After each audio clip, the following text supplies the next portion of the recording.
बिस्मिल्लाहिर्रहमानिर्रहीम। अस्सलाम वालेकुम स्टूडेंट्स, आज मैं आप लोगों को 10th क्लास की केमिस्ट्री के यूनिट नंबर 9 का तीसरा लेक्चर डिलीवर करने जा रहा हूँ। इससे पहले मैं आप लोगों को 2 लेक्चर्स डिलीवर कर चुका हूँ। आज का जो हमारा पहला सवाल है वो है properties of reversible and irreversible reactions. इससे पहले मैं आप लोगों को रिवर्सिबल और इर्रिवर्सिबल रिएक्शंस के बारे में बता चुका हूँ कि रिवर्सिबल और इर्रिवर्सिबल रिएक्शंस क्या होते हैं। आज हम लोग उसकी प्रॉपर्टीज़ के वो डिस्कस करेंगे।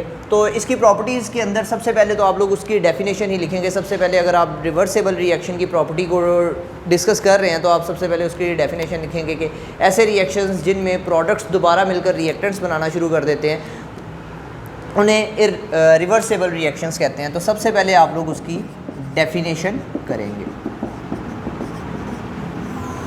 और दूसरी तरफ इर्रिवर्सिबल रिएक्शंस के अंदर भी आप सबसे पहले उसकी डेफिनेशन करेंगे, जो कि हम लोग इससे पहले लेक्चर के अंदर कर चुके हैं कि ऐसे रिएक्शन जिसमें प्रोडक्ट्स दोबारा मिलकर रिएक्टेंट्स में तब्दील नहीं होते उन्हें हम लोग इर्रिवर्सिबल रिएक्शन कहते हैं। दूसरे नंबर पर जो इसकी प्रॉपर्टीज़ में है कि जो रिवर्सिबल रिएक्शंस होते हैं ये दोनों तरफ रूनुमा हो रहे थे, इसकी 2 सिमतें होती हैं, यानी फॉरवर्ड रिएक्शन भी और रिवर्स रिएक्शन भी, यानी ये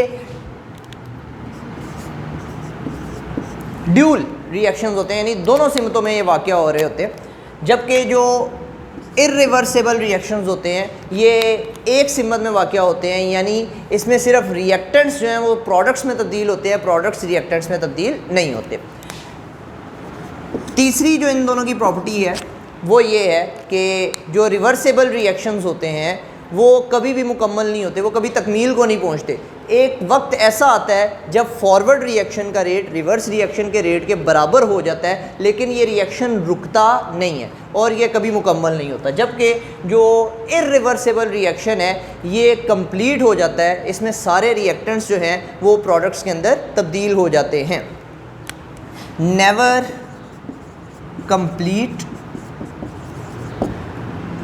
गोज़ टू कंप्लीशन।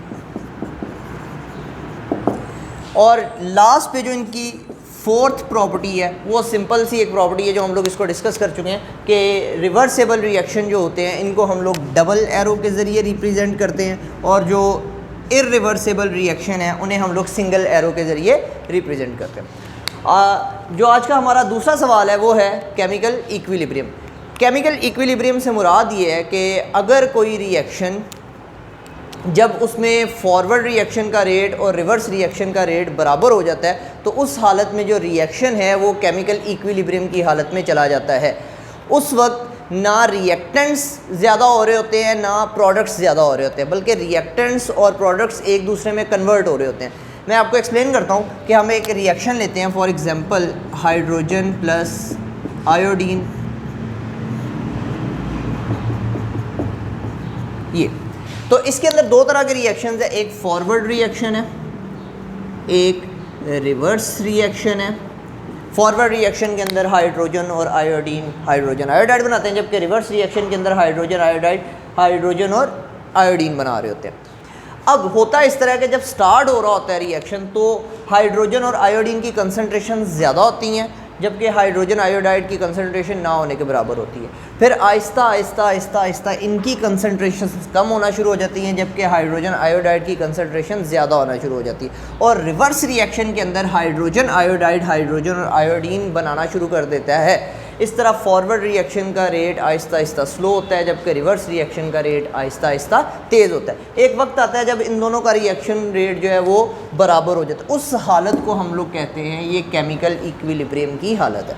अब केमिकल इक्विलिब्रियम की आगे 2 टाइप्स हैं, डायनामिक इक्विलिब्रियम और स्टैटिक इक्विलिब्रियम। डायनामिक का मतलब होता है मुतहर्रिक, यानी हरकत करता हुआ, यानी ऐसा इक्विलिब्रियम जिसमें चीज़ें चल रही होती हैं, जबकि स्टैटिक का मतलब होता है रुका हुआ। स्टैटिक इक्विलिब्रियम वो होता है जिसमें चीज़ें रुक चुकी होती हैं या रिएक्शन ख़त्म हो चुका होता है और चीज़ जो है वो इक्विलिब्रियम की हालत में चली जाती है। सबसे पहले हम लोग डायनामिक इक्विलिब्रियम की डेफिनेशन के बारे में पढ़ते हैं। डायनामिक इक्विलिब्रियम एक ऐसा इक्विलिब्रियम होता है जिसमें फॉरवर्ड रिएक्शन का रेट रिवर्स रिएक्शन के रेट के बराबर हो जाता है, लेकिन इन दोनों की डायरेक्शन डिफरेंट होती है। उसको हम लोग कहते हैं डायनामिक इक्विलिब्रियम। क्या इस हालत में हमें लग ऐसा रहा होता है जैसे कि रिएक्शन रुक गया, लेकिन रिएक्शन रुका हुआ नहीं होता, बल्कि वो डायनामिक इक्विलिब्रियम की स्टेट में चला चुका। उसके बाद जो हमारा है स्टैटिक इक्विलिब्रियम के अंदर ये एक ऐसा इक्विलिब्रियम है जिसमें रिएक्शन जो है वो मुकम्मल हो चुका होता है या ख़त्म हो चुका हुआ होता है और वो स्टैटिक इक्विलिब्रियम की हालत में चला जाता है। मिसाल के तौर पर अगर हम एग्जांपल लें तो ये एक बिल्डिंग की सबसे बेस्ट एग्जांपल है कि ये बिल्डिंग नीचे गिरना चाहती है लेकिन इसके पिलर्स जो हैं वो इसको नीचे गिरने नहीं दे रहे, यानी एक दूसरे के असर को ज़ायल कर रहे हैं। तो ये एक स्टैटिक इक्विलिब्रियम की एग्जांपल है। उसके बाद हम लोग डायनामिक इक्विलिब्रियम विद ग्राफ के ज़रिए डायनामिक इक्विलिब्रियम की वजाहत, इसके बारे में हम लोग डिस्कशन करते हैं। सबसे पहले हम लोग एक ग्राफ बना लेते हैं।